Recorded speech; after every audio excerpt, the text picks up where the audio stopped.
Tara, magluto tayo ng dinner. I-steam natin yung cauliflower for 8 minutes. After nga niya, minarinate ko natin yung chicken dyan for 2 hours. Yung chicken wings dyan ay nilagyan ko ng patis, garlic at paminta. Tapos yung flour mixture ko dyan is nilagyan ko ng breading na nabili ko sa palengke. Then flour and cornstarch tapos ground pepper.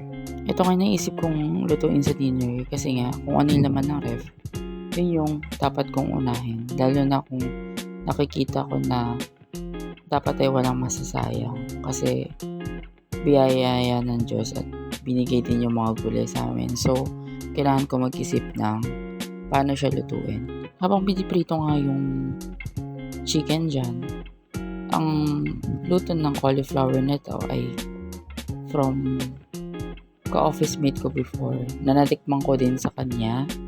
So, pag napanood niya to is maaalala niya na recipe pala ng ate niya ata to o recipe niya. After ko nga steam, may hanguin mo na siya. Then, nag-prepare na rin ako ng garlic dyan. Then, kung may available kayo ng butter, mas okay yung butter. Pero since wala nga kaming butter, ang available ay margarine. Margarine na lang ginamit ko. Naglagay ako ng konting oil dyan.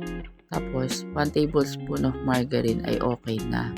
Tapos, i-gisa-gisahin mo yung garlic dyan hanggang maging golden brown. Pag golden brown na siya, pwede mo na ilagay dyan yung cauliflower na in-steam mo.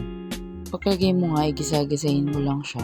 Ilagay mo ng ground pepper and oyster sauce. Maglagay ka lang din dyan ng konting water para mag-incorporate yung lasa. Itong recipe na to ay ma-appreciate mo yung lasa ng cauliflower.